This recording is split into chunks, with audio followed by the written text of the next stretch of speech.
I'm going to restart so I can get the right weapon. Um, but the frame blending also helps with the attacks that like flicker at one frame and like 1 frame rate.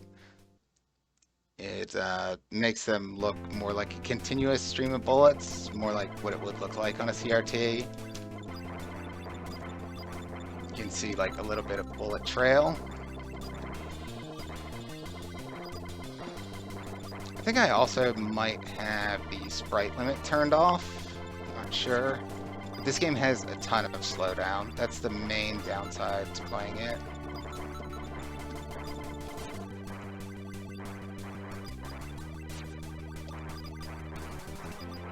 This is actually a case, Fractal, we were talking about slowdown in shooting games on your stream the other night, and I said something that was a little bit facetious, which is that only cave games have intentional slowdown,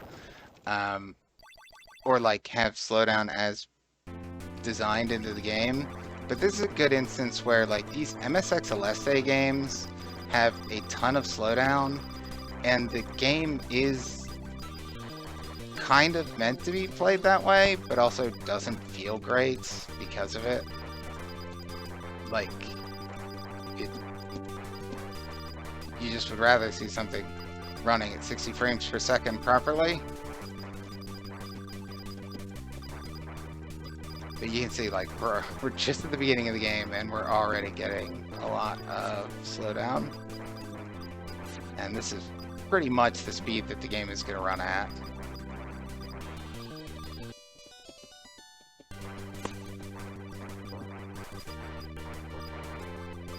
So I haven't played this one much yet. I'm not going to clear it here or anything, because I only probably played it for an hour.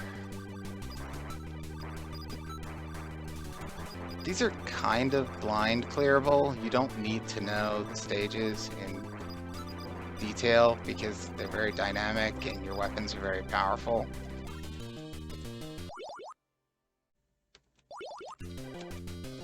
But the you can see my ammo count in the HUD. It's next to ARM 6. ARM 6 is telling me I have weapon type 6 equipped, and you see my ammo counting down. So that's why it makes sense to have 2 different shot buttons here, because I can just use my main shot on that enemy while conserving my special weapon shot.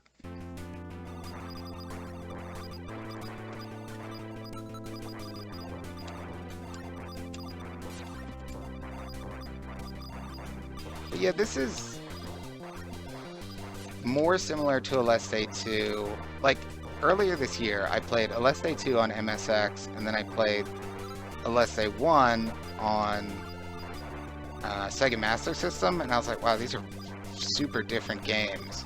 But when you play this MSX version of Aleste 1, which of course is the original version, it does line up better with Aleste 2. The weapons are more similar, the ammo system, or the HUD and everything is more recognizable.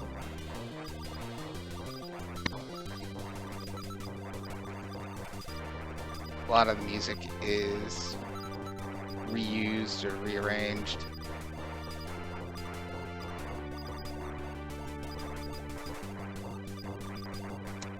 And compared to Xanac, you have a much faster firing rate for your main shot, so that's a little bit more manageable. I do believe that this is using a rank system, but because it doesn't display any type of rank counter, I don't know how to manipulate it, and I don't think it's necessary to beat the game. In the MSX Xanac, you can see the rank, and that makes it way more interesting to experiment with for me. Whereas if like the main thing, it's not even that I really dislike rank in shooting games. My main issue with it is just that it's hidden from the player. It's an obscured system. So as long as you put rank on the screen, I'm cool with it.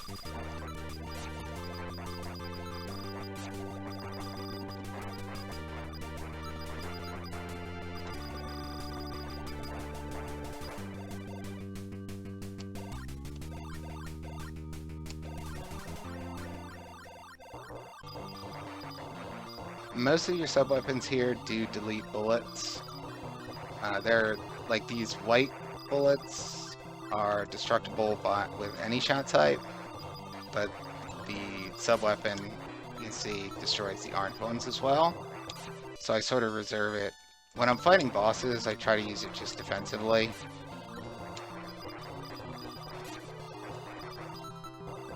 And do most of the damage with the main shot.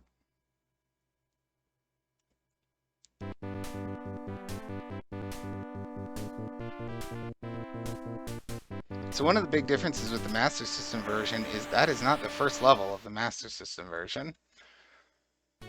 This is. Not sure why. This stage is very bright. It's probably not a big deal for you guys watching on stream, but going from that really dark background on my monitor to this really bright one is like blinding. Don't really like super bright backgrounds for shoot 'em ups. And it's pretty uncommon anyway.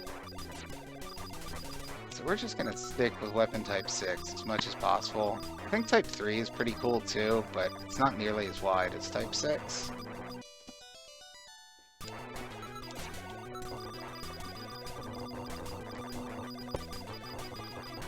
Type 6 is the same as Type 7 in Xanac. I hate that they slightly changed the numbers, because then I switch over to playing Xanac, and I'm like, yeah, Type 6, that's the good one.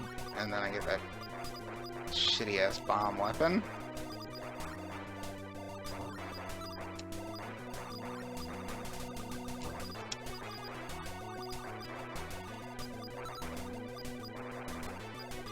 Hopefully the scan lines don't look too bad on stream.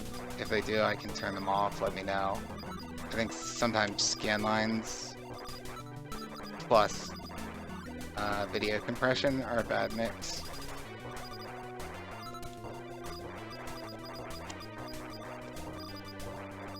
I'm trying to think of what Type 7 actually is in this one. Oh yeah, Type 7's, it's actually pretty good. It's like a short range melee type shot.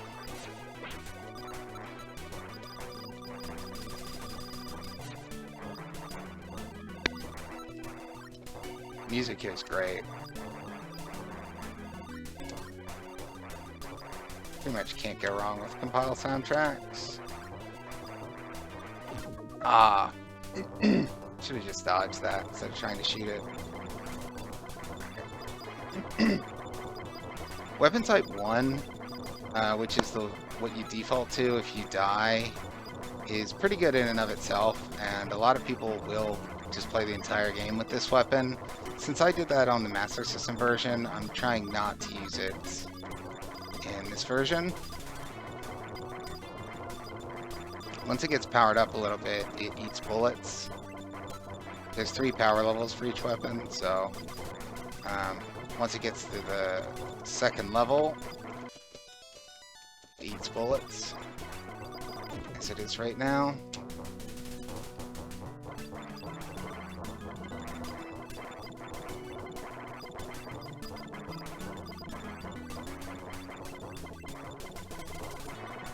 Come on.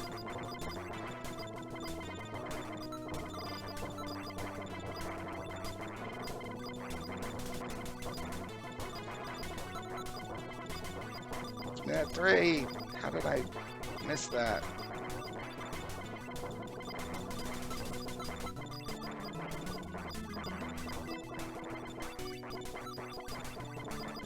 I agree, you can see the DNA for all their games here. And if you go back to Xanac, it's still all there, basically. I think that's the really interesting thing about the history of compile games and then following up through Rising, is that there is a readable timeline or narrative of mechanics and systems that they incorporated. As the Aleste series goes on, they kind of steer away from rank and stop bothering to use that. But then it comes back in full force in the Rising games.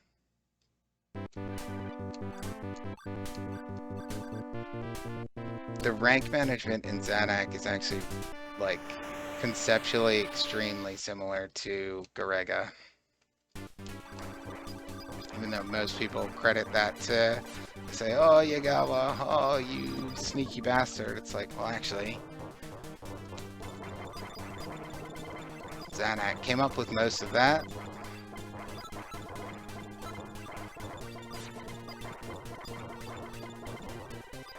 Alright, we're in just slow down hell here. I'm gonna try using weapon 7 for a little bit. Yeah, Zanak AI, yep. The aggression level. It reacts to your weapon choice, it reacts to what weapon you're using to kill enemies, it reacts to what your auto fire rate is, it reacts to deaths. There's certain enemies you can kill that'll lower it.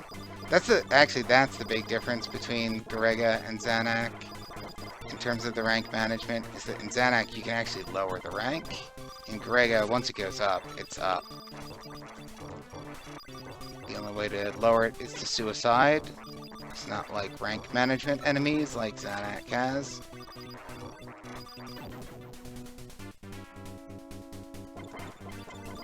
I think it usually is credited as like the original dynamic difficulty. I'm always so hesitant to say like it's the first game that did this, because then I'll then go back and find another game that did it 5 years earlier, and then I'll find like 10 more games that also did it and be like, whoops. But definitely one of the progenitors of that idea, and something you can see followed up on. Because I think actually Gradius is 1985.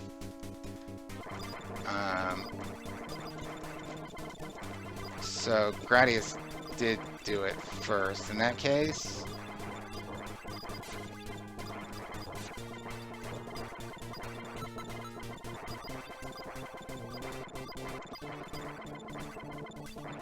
Seven. Alright. 7 becomes a lot better if you can power it up. Has more forward coverage. Like I said, I'm just trying not to use the Type 1 weapon.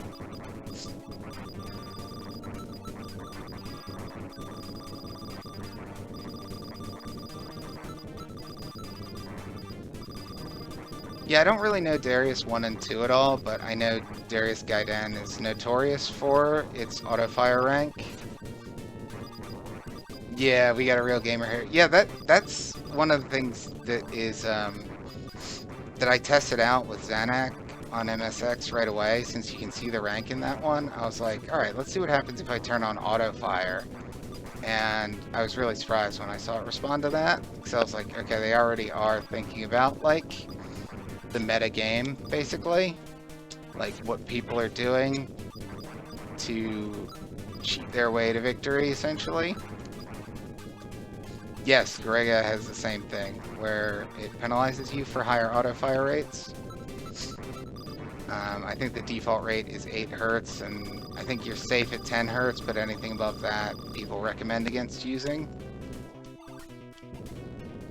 Yeah, so Gradius doesn't do anything like that. In Gradius, it's more like directly related to your weapon power-ups. It's actually much simpler to understand. It's like, when you get an option, the rank's gonna go up. And that's the only way you're probably going to manage it, is like deciding not to take all options. You're still going to need a weapon, and speed ups don't affect rank in Gradius, so you're safe taking as many of those as you want. Yeah, taking 4 options is always really dangerous in Gradius. I think it's still doable with 3 or 4. You're just making the game a lot harder for yourself, basically, and like 2 gets the job done in 99% of scenarios, or really in 100% of scenarios.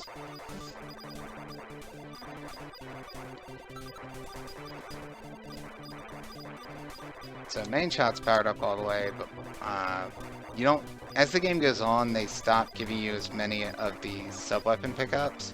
You get a ton at the beginning, and then there are like these power-up areas, like the one I just flew over. But yeah, it's not as many as in the first two stages. They give you lots of chances to pick up whatever you want and power it up all the way.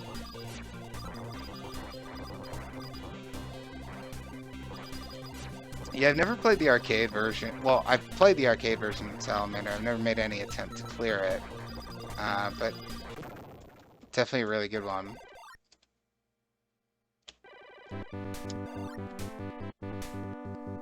Have you played Life Force? For some reason I always call the NES one Life Force. Even though I think there's a Life Force on it, or a Salamander on NES as well. But like in my head, Life Force is the NES game and Salamander is the arcade game. That's not actually true. Oh, it has no continues, yeah. That's kind of cool. I like that it doesn't have checkpoints, and it lets you pick up your options again if you die. It's kind of convenient. I mean, sometimes the checkpoints are useful in Gradius.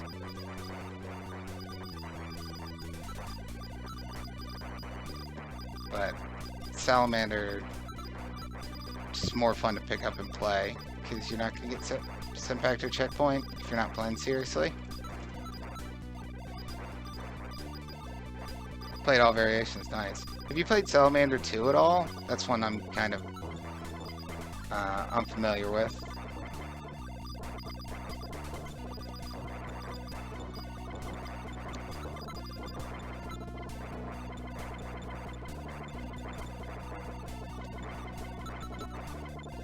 Alright, finally another 6, but after we ran out of ammo. Not big on Salamander 2, but it's pretty. Okay. Yeah, I just never really hear much about that one. You gotta be careful sometimes not to, when you see like power-up capsules on the ground, you gotta be careful not to shoot them as soon as they come on screen, because then you'll get no chance to pick up the item.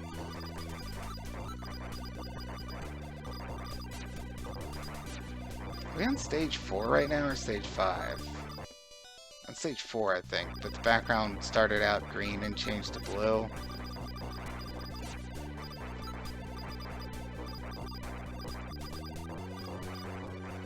Has an actual final boss. You mean unlike the freebie final bosses that the Gradius games always have, where it's like the brain? I was kind of like that in Gradius, though. It's like, nope, you made it. They scare you, and then they're like, nah, you made it. You're good. You have the clear. Yeah, yeah. Pinata. I've never heard it called that, but that's a good name.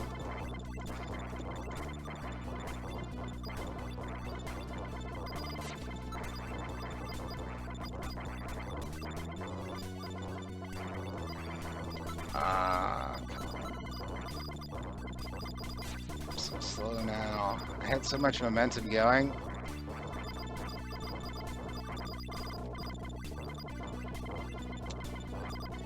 So these mid-bosses have a lot of health. So it would really be nice to have a different weapon.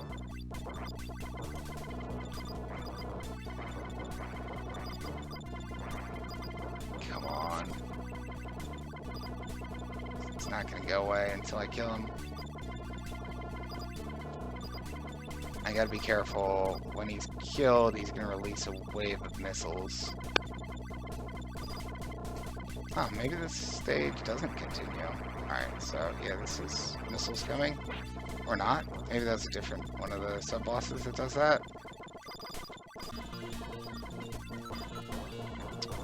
I think I wanted that for. Gradius 5. I've actually never finished that one. And I sort of avoided spoilers for it. It's not one of those things where like, I don't want spoilers. I don't mind you talking about it, but I just never looked at it because it was like, yeah, it's something I'll play eventually.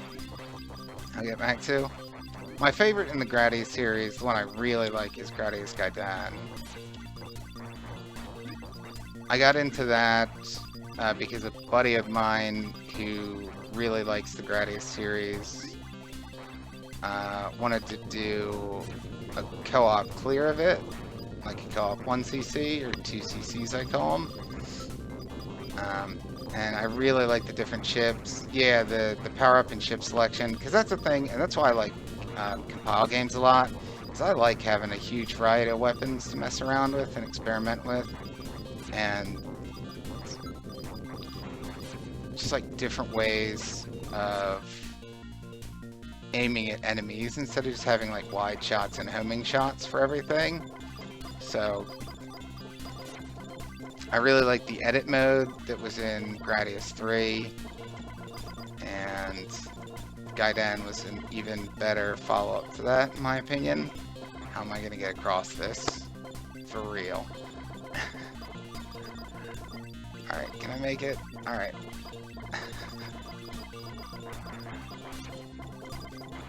I can't get those P-chips. If I could get the 2, that would actually be useful. Okay. Fortunately, killing the bosses destroys all the items on screen. We still have 6 lives left going into stage 5, and this game is 6 stages, I'm pretty sure.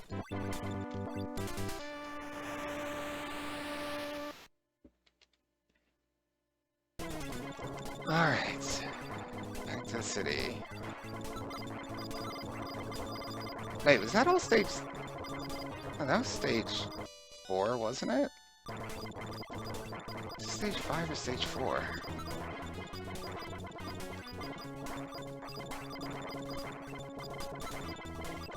Pretty positive this is the final stage, either way.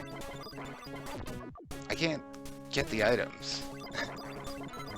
It's too far away. Or, like, my shot can't reach through all the enemies to get them.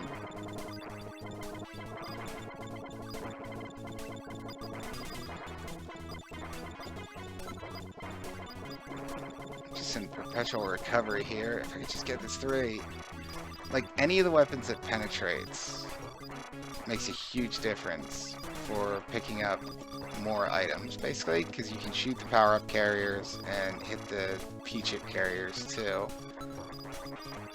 But the Type 1 weapon that you start with, it's really hard to shoot through stuff.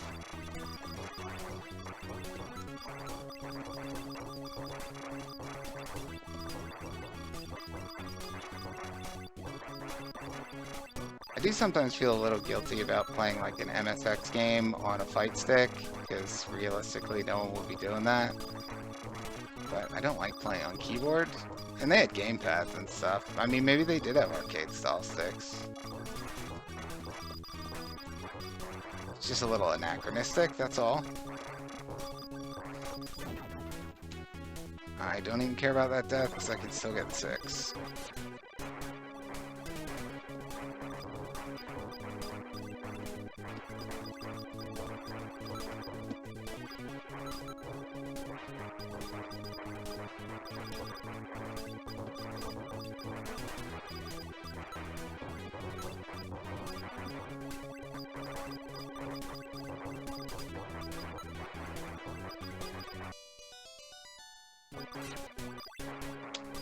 It's probably going to be 6 coming up, because we're counting up the power-up numbers. Really want to not shoot it and let it go off screen. That was 1, 2, 3, 4. Are we going to get 5, 6, 7, 8? Come on. Oh, we got a boss before.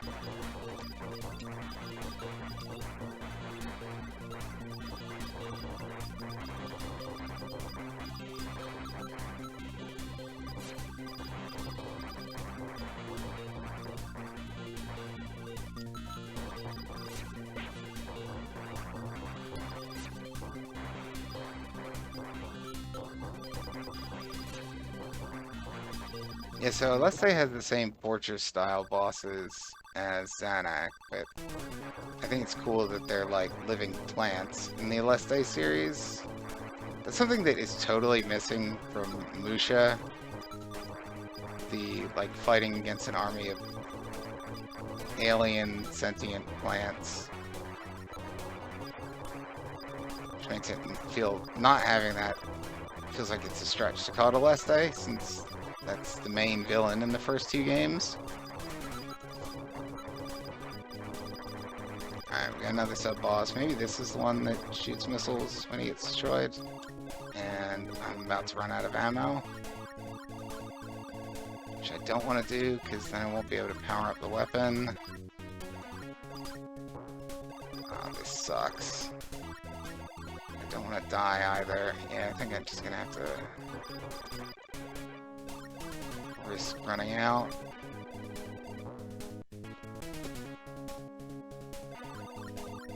Get up to the friggin' top of the screen already. Let me pass under you. Even though the shots bounce off, they still are damaging.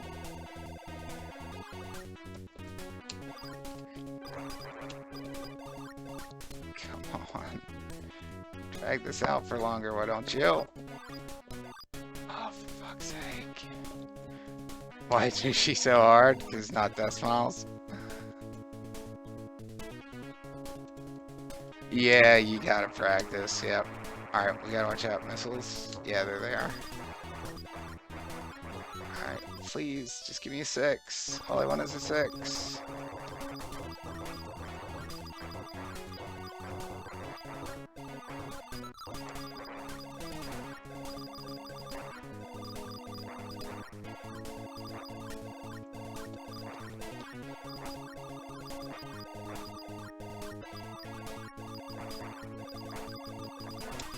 No! Damn it. Alright, wait, no, give me the 5! God, it's so hard when you're at weapon type 1 to get the power-up carriers.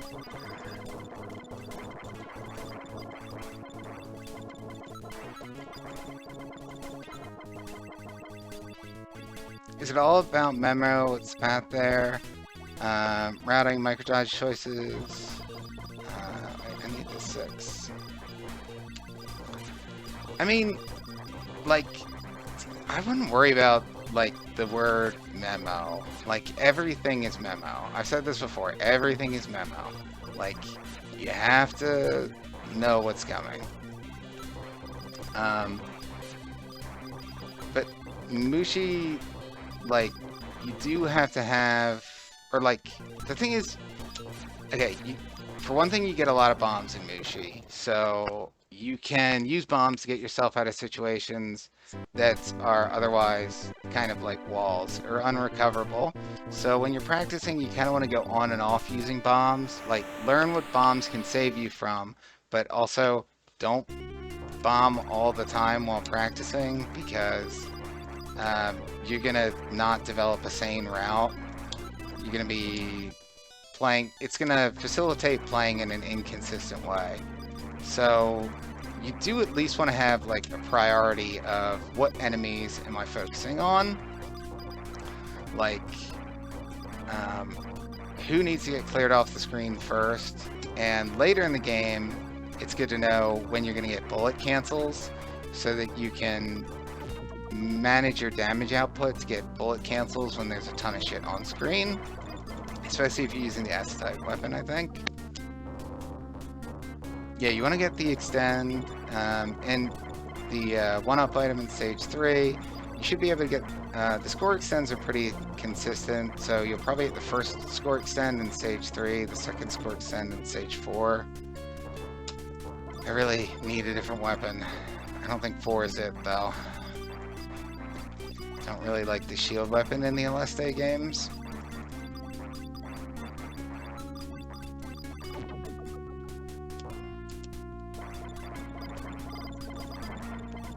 For stage 4, you mean for the snakes, that's why you use W? Actually, for me, I find stage 3 is the hardest part when using the S weapon. but you do need to have a plan how you're going to deal with the snakes.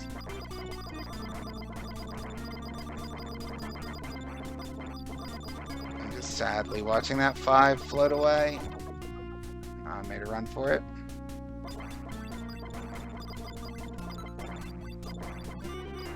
Alright, we got 6 again.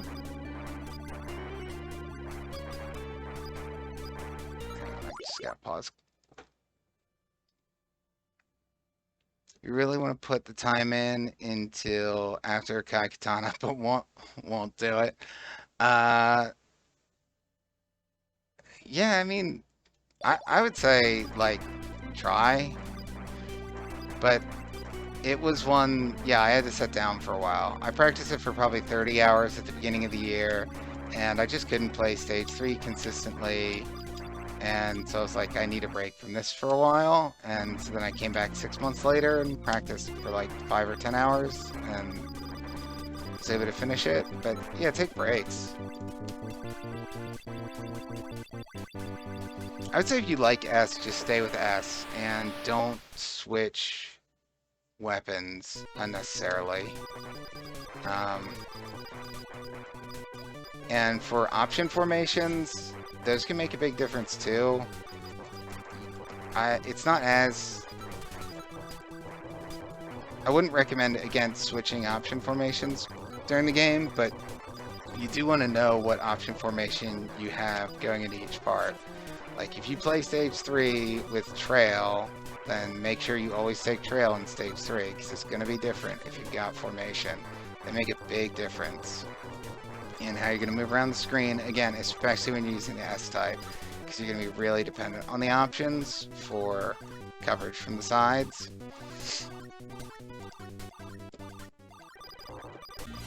So for me, for the first couple stages, I take the options that they give me, which I think is like trail first, then formation, then trail. And then in stage 3, I always want to have trail, because I have sort of a plan for how I'm going to use trail to cover behind me when I'm taking out the wings of the ship, of the battleship.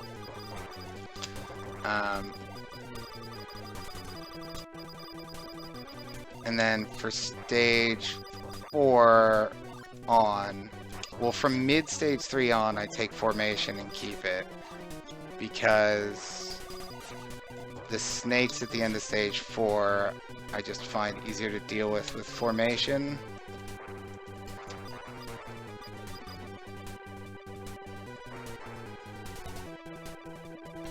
With how fast these patterns are.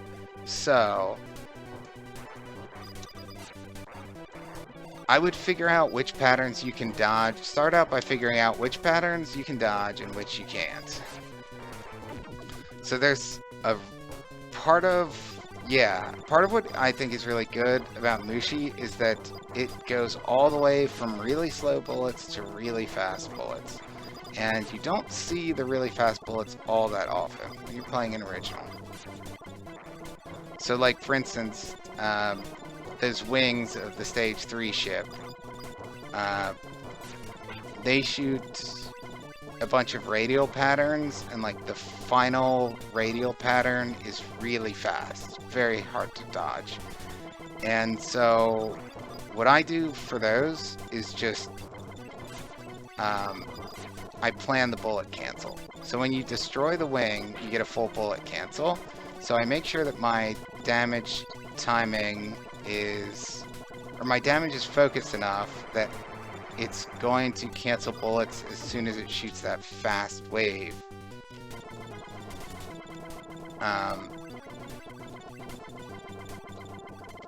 Then, let's see, where's some other fast? Okay, so then there's the jump rope on the stage 4 mid-boss. He shoots these really fast streams of bullets with small gaps in between them and a fan pattern simultaneously. So the jump rope is pretty hard. You want to, I think what Mike said there, do less, is a good idea if you want to deal with that one. I bomb that.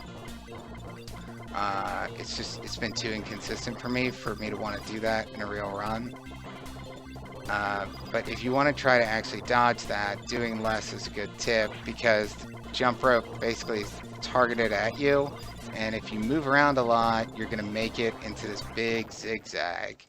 But it's going to be a mostly straight line if you stay still and then just do a slight tap dodge to get through it. So you sort of want to like let a stream go by, tap dodge across, then let the next stream go by, tap dodge back, and then get used to the timing of the tap dodges. Yeah, and to what you're saying there, Mike, it should be everything I say applies to playing with S-type. I don't really use the other two types. So it might not be as accurate. Yeah, I've got a clear up on YouTube. Check that one out. But there's lots out there. But I think mine, I like to get up clears where I'm just at the threshold of being able to beat the game, because I think it shows, I mean, for me at least, it shows like just the bare minimum you have to do to get through.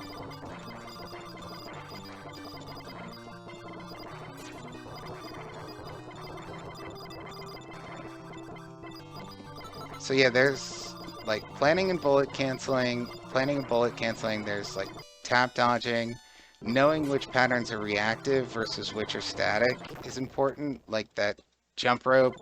I didn't realize at first was dynamic, but then a lot of other parts of that boss fight are basically static.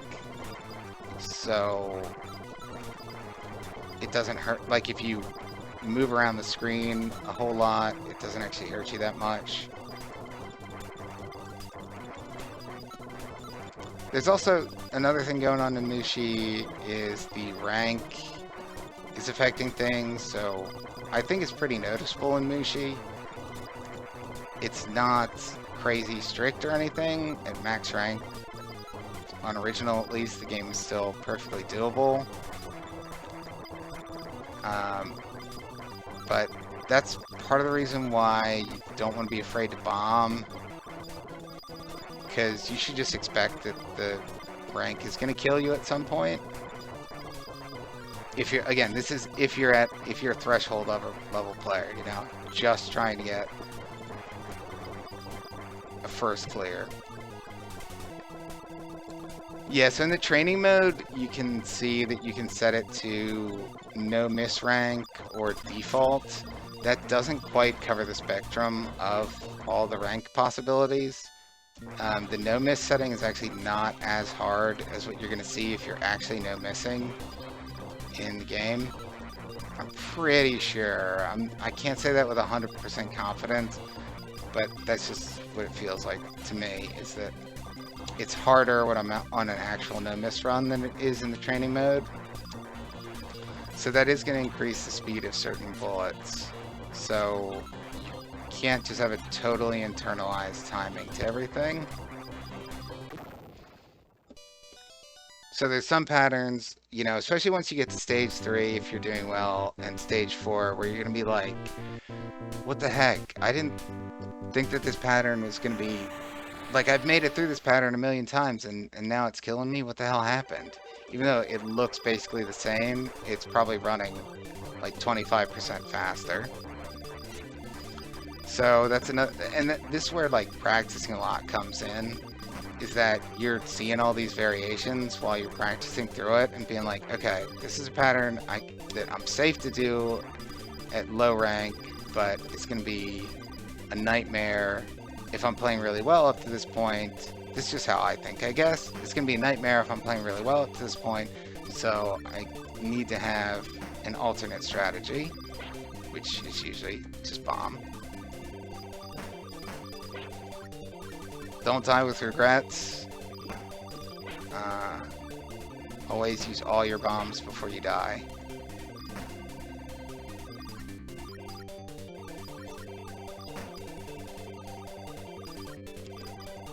I forgot, I still have ammo. Okay, we're like 2 levels beyond what I thought was the final stage. It's going for a long time. Yeah, throwing the bombs feels really fun. It's like the little ground bombs you get in Fantasy Zone that keep your inertia when you launch them. Yeah, it's really fun to try to throw a bomb at the boss. A boss or something. Okay, that was super crappy death. I had full life there too.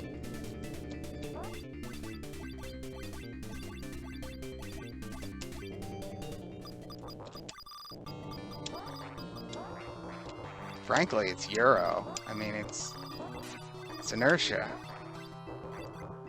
on those bombs. Alright, we're gonna just stay with 2. 2 seems like it's actually pretty good. I just haven't been using it because it's kind of different. You don't just hold the button.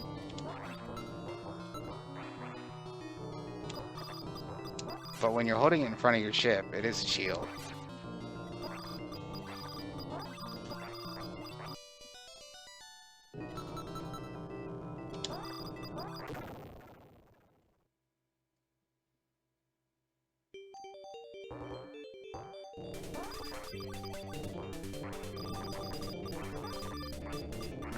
Alright, just gonna have no choice but to stick with 2 for a while. Or not, actually I'm almost out of ammo for it. Although, I just noticed it doesn't take ammo to point blank with it. So as long as I don't release the charge shot, I'm not gonna run out of ammo. Oh, this is neat. Maybe this is what I should have been using? That's not how it works in Xanac.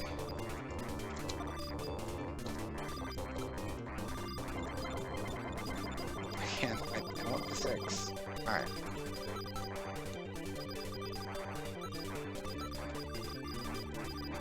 Yeah, it's definitely not the same as, like, the Truxton bomb, which isn't even fired relative to the position of your ship. Like, the Truxton bomb is just a straight-up screen clear. Like, it doesn't have a radius of effect or anything. Even the graphic is centered on the screen.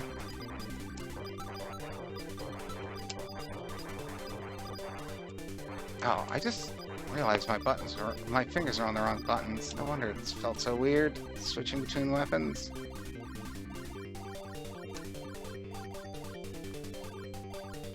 We've got to be almost there. There's got to be the penultimate turret wall. Please.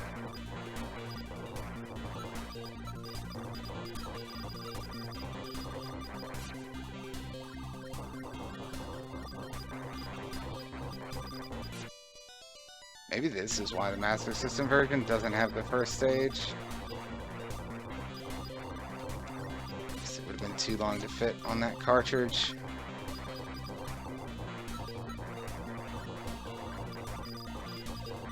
Alright, we got a lot of power. Oh, I'm up to 8 extra lives, too. I was down to like 1 or 2 for a little bit there, a couple stages ago. So that again is like Aleste 2, where you start to pick up a lot of extra lives later in the game. Picked up that 3, so I was kind of worried I was going to run out of ammo with the 6 and be sent back to 1 again.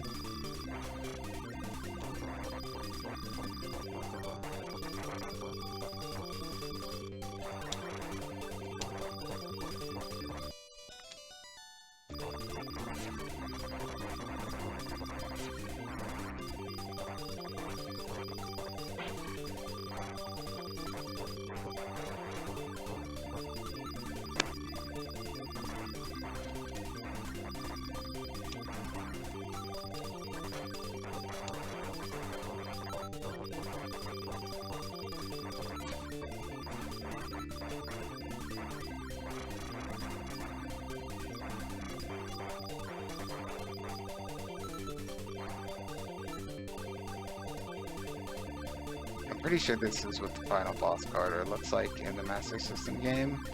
It's on these blue tiles, so yeah, I think this is definitely not the final boss, but I think we're definitely on the approach, at least.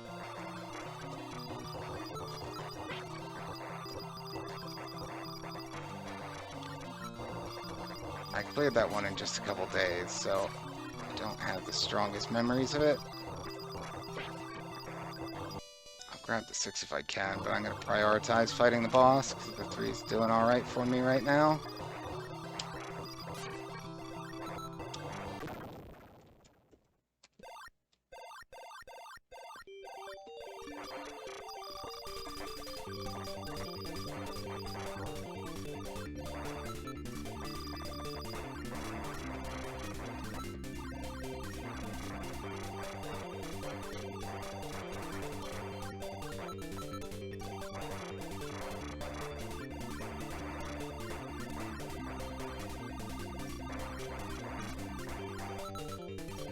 Big difference with Aleste 2.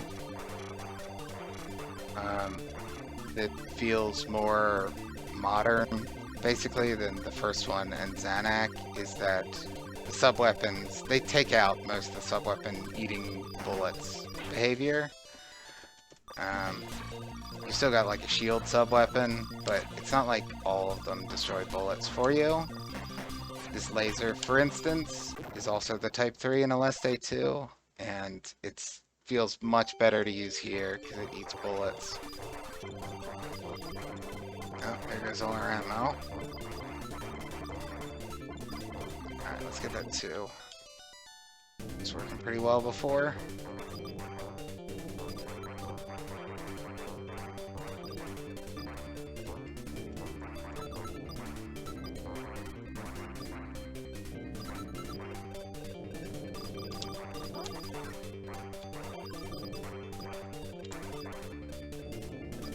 Now that I've got it, I'm just gonna stick with 2.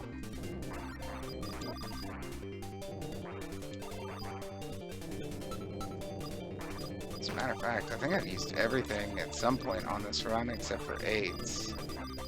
I got 4 by accident for a little bit.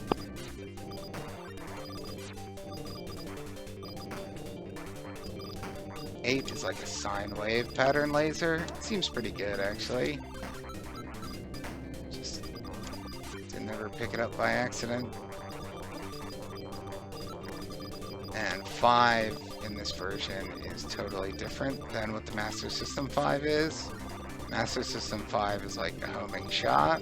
This one is a wide shot. It's a slow... It's kind of like a net. The way that it fires a single wide beam of rings. Alright, this might be the final boss.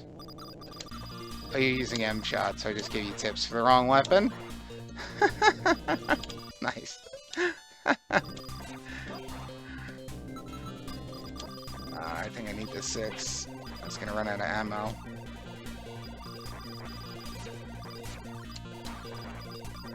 Well, the thing is, you know, I've heard a lot of people clear on M for their first time as well.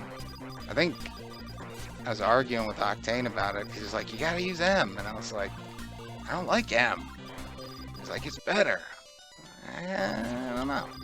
I guess. I like moving fast. Yeah, this is the... I remember this from the final boss fight on Master System.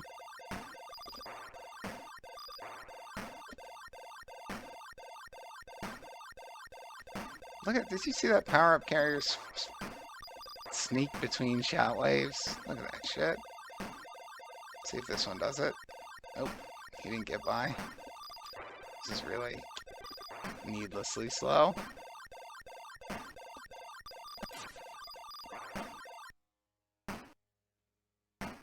Should not be playing Mushi at 2 a.m. after work. Yeah, that's the other thing is, like, you gotta check your condition. Sometimes, am I in the right mental states to... I mean, for a while, I don't really do it anymore, but I used to always exercise before I would play shoot-'em-ups because it was a way to basically just force myself to exercise. But I think about all that stuff. Exercise, make sure you eat a banana, some spinach every day. That's game clear, by the way. With 35 lives to spare.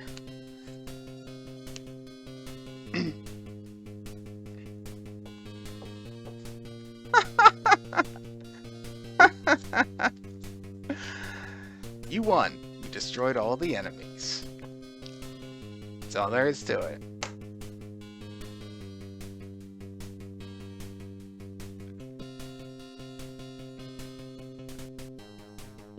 I'm too wired all the time if I'm playing shmups. Get so hyped if you're playing at night, yeah. I know. I did say I wouldn't clear it. It's not that hard though. And like I said, I've cleared the Master System version before. It's really like this game in particular is mostly just an endurance test. Same is true of Aleste 2, but even more so here, because there aren't as many stage-unique enemies